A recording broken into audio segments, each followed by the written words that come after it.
everyone, how are you today? I'm sure you're happy, healthy and well. Yes, we thank God for that. Thank God. Welcome to the 6th edition on Parents on a Mission with TR. I'm sure you've all had fun, and if you've missed some of the very hot editions, I advise you go right back, check our channel. It's on YouTube, Pom with TR. I mean, the last one we interviewed Mrs. Kemi Oyedepo, and it was amazing. You want to go catch up.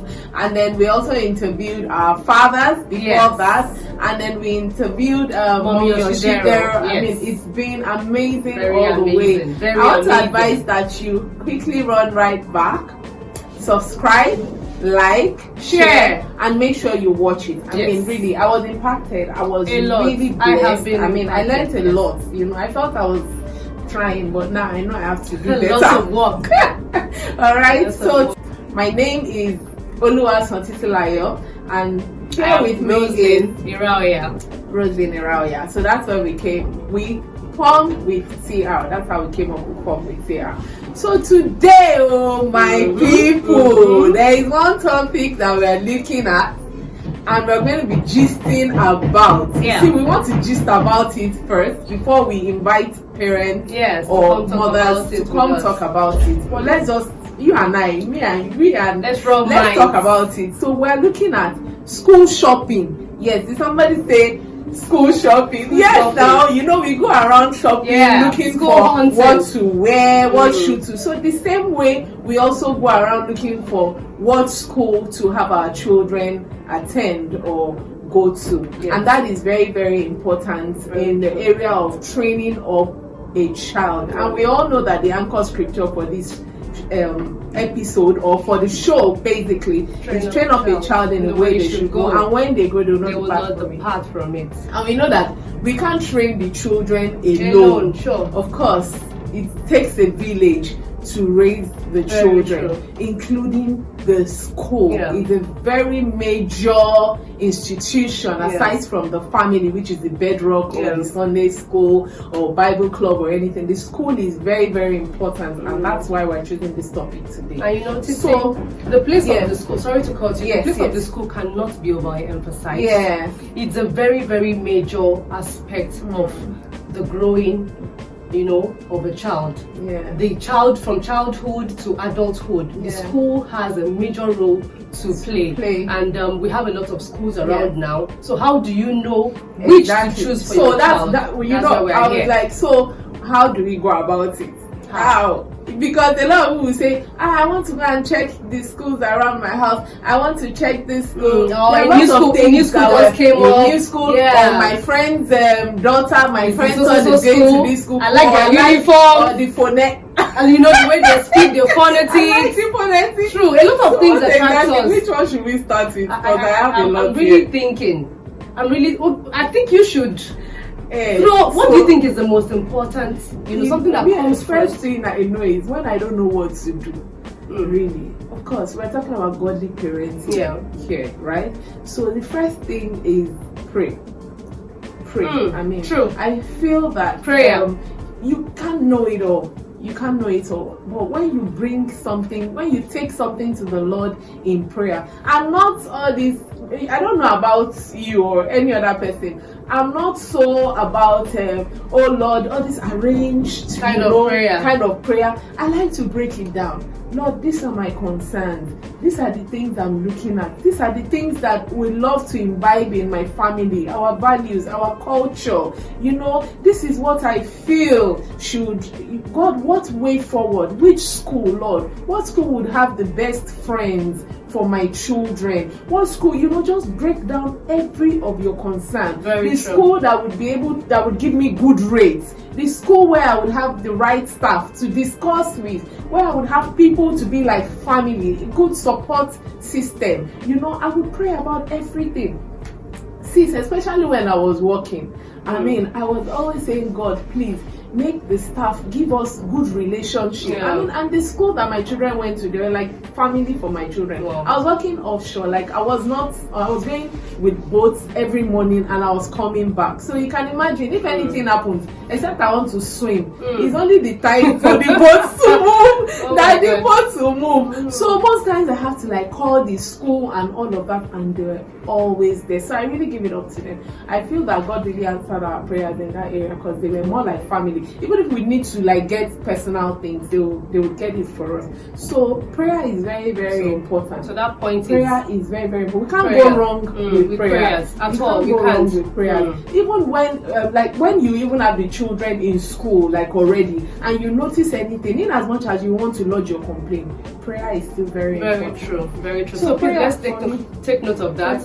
Prayer is very, very important when you are school shopping, school hunting, looking for schools for your children. Yeah. Prayer is very, very important. And you also made the point, which is actually very, very valid. After praying, you look at your value system. What are your value system as a person? What are your value system as an individual? What are your value system as a family? Then also consider what is the value system, or what are the value system of the school that you want to put your child in. You know, take for instance, in your family, you don't tell lies, you don't listen to some kind of music, you don't dress in certain ways, you don't talk in certain ways. You know, you have a way you do, you have a standard, you have a code of conduct in your family. Now you are supposed to look for a school that has something similar, right? You're looking for a school, on the same page, and a school that will continue with that level of that standard that you already have as a family. You won't just take your child to a school because it's close to your house. You won't just take your child to a school because the structure is beautiful alone. You look at the value system of the school. What do they stand for? Like when you said, you know, when she was talking about value system, sometimes you take your children to some school that when you come up with this idea of please, can you not talk to the children like this? Maybe a teacher just goes, are you okay? Are you your head? I told you. And then you go there, you're like, please ma, if you are not observant, well, let's say you might not even know these things until the children get to the school. But you would know the value system of the school owners. Like, at least you would have observed some things. You see it, you have a clue, like a hint. Yeah, like a hint, or know the history of the school, how they run things, so that even like when you complain, they can relate with you, and they're not saying, oh, this mommy can nag too much. This mommy she's correcting us on how to speak. So can we not talk to the children again? Can we not, you know, a lot of things like that. They don't see you as being weird, you know. There are some rhymes you might just go and say, oh no, I don't want my children to do this rhymes. And some schools, like, they are not reasoning with you. They're like, what are you saying? It's a rhyme. It's a regular rhyme. They're not looking into the meaning or what you are trying to say. So that's a very value system. So very true. Very true. And also, I think it's important to also look at what are the policy of the school. What policy do they have in place? You know, we have the school policy, we have the child protection policy. What policy do you have in place for the safety of the children in your care? You understand? We have schools that are by the roadside. You know, what are the policy? Will they just close and just open the gate and they're out? Are there policies in place for them? Who takes care of them? Who takes them to cross over to the other side when their parents are here to pick them? Structure. When they're in the school bus, how do they behave? Do they just, you know, wind up and just wave to any passerby? What are the policies in place? You understand? If a school doesn't have a policy, you know, they'll just do things anyhow. But Roslyn, there's something that, you know, just came to my mind as you were talking. I know, like, sometimes it's until your children get into the schools that you now begin to realize this thing. Very true. But if they have their policy written and it is being signed, you sign when you come in, you understand, there will be something to hold on to when you see these things happening. But this is you understand? But if there is if there is, you don't have anything like that before you came into the school, then I think the parents didn't do a proper check before going into the school. Yes, you are very right. It can happen even after you put your child in the school, that's when you start realizing, oh, this is happening, this is happening. Back in what you said now, I know when you get into some organizations, right, you see our core values, maybe at the reception. So I think that's a way to look and there should be a document. So when they're not going, you remind them. Meeting, you remind them. This is what you stand for. That's why I came here. Yes, so we should be able to hold them accountable. But if there's nothing written anywhere, there won't be anything to hold. You understand? Because some of us just go after the curriculum. Aside from the curriculum, I think we need to look at the core values. Very true. Yeah, very true. But these things are they are all important if you look at it. But it's just that one. It shouldn't be only. It shouldn't be only. It should be balanced. Very. You just mentioned the curriculum now.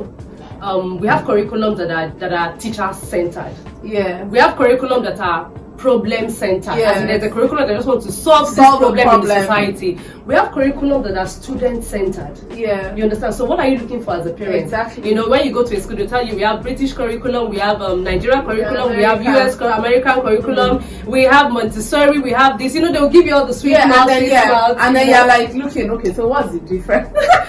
Especially for parents who don't even have a clue. Like, what are you talking about? Okay, join all the curriculum together. Hope you do. Some schools will even tell you we do all the curriculums. Yes. So that you can feel, oh, okay, they are giving me a full package here. Really, I mean, we should really look at that, and I think we also need to have a personal understanding about these things, so that when they talk, you can reason. A lot of times when you just go somewhere and they give you some ulabalu, you are just like, oh, I like all the things they are saying. I didn't say that. I did not say blah blah blah. Okay. You said I did. Okay, so they just tell us things. So I think we need to be informed as well. We need to be informed. What are your expectations when you are telling the child you are choosing a school, when you are school shopping? I think that was one of the things we already mentioned. Very true. Your values. What are your expectations?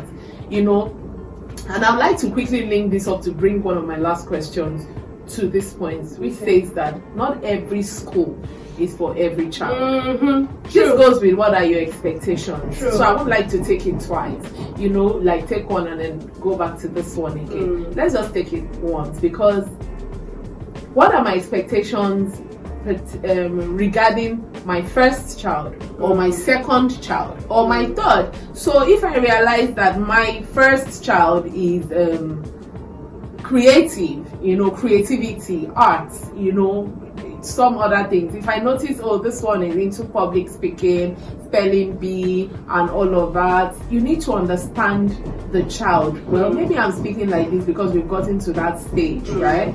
But then some you haven't gotten to that stage. It's fine, but you need to like observe, know the child. And I think some children are even special. So you also have to look for schools that pay attention to special needs, like special children who need to pay more attention to their learning and all of that. So not every school is for every child. This is a very valid point. This is a very valid point, and I want to buttress it by saying that it's also good for parents to understand the learning styles of their children. Yeah, there are different learning styles. We have the kinesthetic learners. We have the auditory learners. We have the visual learners. So if you know how your child learns, it will be easy for you when you get to the environment to be able to relate with the school owners or the administrators or whoever you meet.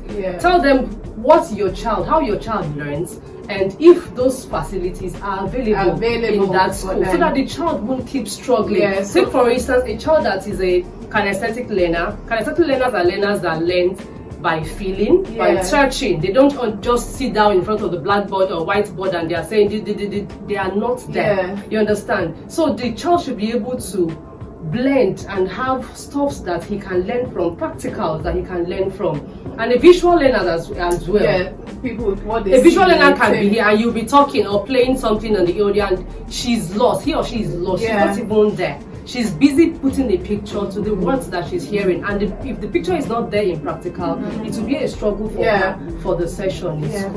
That's you're very right. I know I discussed this with a friend of mine who had even told us that some children, they lose focus easily. Like you might just be learning now, and then they just get something, and then they just move away. So aside from knowing, you should be able to relate with the teachers during open days, during, you know, how to pay more attention to your children. But we're looking at school shopping, right? So we'll go right back into knowing your child and them understanding how they learn and understanding their needs, you know, or how the school can meet up with the talent or skill that they have, or the things you have observed about these children. Now, if we're looking at that, a lot of times you say, so I know the question now is, when I was looking at this question, the question was that, so if I find a school that is good for A, I'll put the child in A, then I'll put who has time for that one, who will be doing different school runs with this fail rates in Nigeria, you know. The field is not friendly, the rate is not friendly at all at the moment, so you want to really think deep about that. But come think of it, some parents are doing that. I know people who have their children in different schools. They are really intentional about it. I'm not saying you should do it, because I don't think I can do that. So, but maybe you can just strike a balance while choosing a school for your children, so you know exactly which one. Like, okay, I think this school can meet with A, B, C to an extent, and maybe I can meet up by learning online, YouTube channels for the children, safe YouTube channels for the children, to catch up where the school is not meeting up. So that's it. Thank you so much. I already put like 3 in 1. a lot together. Okay, so I was just thinking while we were talking that another thing to look out for is what is the level of discipline in that school where you're putting your child. You know, we have schools where even if a child comes in late, nothing is being done. There's no rules, no regulation. The child doesn't wear a complete uniform. It's fine. The child messes up, talks to the teacher anyhow. It's good. It's okay. He's a child. I can remember someone was saying, it's just a child. I remember someone was saying that there is this boarding school, that she's looking for a boarding school where they wash for them, where they do their laundry for them, because she doesn't even want stress for her child. You know, so it depends on what you are looking for as a parent. But I want to say this, that a lot of us think what we didn't do at home, we should get it outside. But the truth is, it has to start from home. What's the level of discipline in your house? That's what the child is going to take to school. And will be, you know, the boarding house is like a lunch. It's like a lunch house. It's not the same word to the child, and it looks like punishment. Exactly. So the child just needs to be like, why what's all this? They're not used to send me like this in my house. You know, they don't treat me like this. So why are you punishing me? So the level of discipline should not be so different. It should not be so crazy. Otherwise, you're going to be doing a lot of harm to the child. I think that would help in also choosing a school for your child. And also, what about the environment? Safety and security. Environment, safety and security. I know a lot of people look at environment. Some look at the aesthetics, the structure, it's good. It's very good. It's very, very good. I'm not doubting. And that's why a lot of school owners would try to do decorations, make it look nice, try to renovate, use nice colors. Yes, it helps. I mean, it would encourage the children to say, I'm going to school. I'm happy to go to school and all. But that's not all about it. Sometimes, most times, I think we should pay attention to the content, of which we've talked about. So I wouldn't like us to flog that again. If we talked about looking at the curriculum and all of that. So it's very, very important. We should not be carried away by the structure. It's not the structure that will teach the children. Yes, it will encourage them, it will motivate them, it will help them get comfortable while learning. It's very, very important. But then we need to pay more attention to what we need. Even in the environment, we need to pay attention to what we need to check. Some schools, you know, safety is zero. You have a desk, you have sharp ends, so if children just a little push, they're saying, oh, they got injured today, they got injured the next day. The chair, there are some things you pay attention to. It's not about how beautiful it is, but it's about the intentionality of the school owners or whoever is putting together these things. You know, it needs to be a safe place for the children the chairs, the tables, the environment, the walk path, you know, it needs to be really safe. You know, it needs to be text rich. You go to some schools, I've been to some schools where you have a text rich. Don't run on the stairway, don't do this. And when you see water on the floor, avoid walking in that area. That will keep the children always rich. You know, and it also has like motivational captions on the wall. You know, failure is this, failure is that. You learn from failing. You know, so the children get to see this thing daily, every day. And it's even in the Word of God. It says that paste them on your walls, write it on your doorsteps, make it plain, make it clear, so that the children can see. And when they see, they will not. A lot of times, you know, I kept saying that there's a course I did, and then I got to realize they really emphasized on the fact that 80% of what children learn is what they see. So that's very, very important. You also want to look at a school that pays a lot of attention to the visuals. You know, they have all those visual facilities that the children can learn from. So security as well. Security. How do they take it? You know, right from the gate, watching the children go out and come in. I know a lot of people will say yes. So how about people who send their children to public schools or something? I might not know so much about that, but I know that there are some security men in public schools that, you know, they are very, very vigilant. I know a lot of public schools around me where I stay. You know, they are checking everything. They lock the gate even when you are late. Sorry to cut you. The children in public school, they are street smart. I'm going there. I'm going there. I was going to say something that the security men, they watch the gate, except you don't. In fact, they don't go through the gate. Some would scale. I know some schools they will scale the fence even when they don't want them to buy stuff. I know some schools where they would like make a hole out of the fence to reach the vendors that they need to reach. You know, so we're talking about school shopping. So you need, even if you want to take your children to public schools or anything, we can also like to pay attention to that and call them. I have a question. While you were talking, a question, you know, came through my mind. I was putting myself in the shoes of the students. A student that maybe primary 1, 2, 3 that can talk and knows what he or she wants. You know, I take my child to a school and the child is telling me, no, mommy, I don't like the school. What should the parent do? And you have done your checks, this is the best place you want for your child. But the child said, mommy, I don't want to come to this school. What are your reasons? First off, the reasons need to be clear, because you cannot force a child to go to a school that the child doesn't want to go to. My own perspective, that is already a no-no for the child's learning. Okay, because he or she won't concentrate. It's already a no-no for the child's learning. He doesn't love. So I think the next thing I want to look at right now is academic results.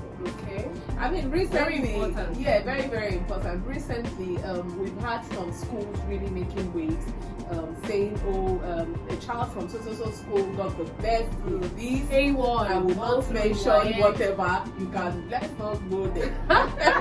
Okay, so got best in this, and then the child from so it gives the school some sort of awareness. So we can like to look at that. That can also help us know that, this school is doing fine.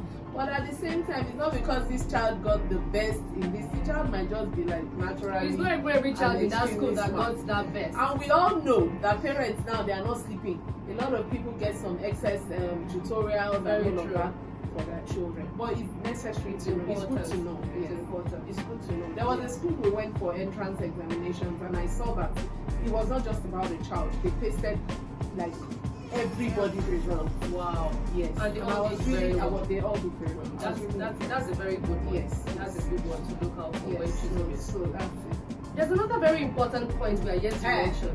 The last one I told you. I think it's the last. Okay. Very important. Especially now.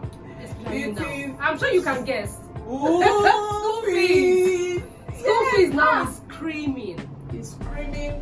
Screaming help. It's very important. It's screaming help. I mean, a lot of the economy now, and I think it's all over the world. You know, everything is going high and high. So in as much as you're desiring, you want the best, you want this, you want that, you need to don't need a school where that you'll be praying and fasting and before you pay school fees. So we might just need to, as Christian parents, look at what the school, the particular school that you have chosen for your child is not, or according to your budget, is not meeting up with, and you want to like go the extra mile at home to pay attention to those things, to support your child. I think with all these points that we have raised, it will help us to guide our choices, and it will also not make us make decisions based on what Mr. A is doing or what Mr. B is doing. It will be based on what works for you as a family. Your values, what you can afford, you know your pocket, you've sat down, you've discussed it. The Bible says who wants to build a house with faith and then count the cost. Alright, so it is wisdom. A lot of women say, no, can you not see? My friend sent their own child to be my friend, look at your friend now. See the school is that.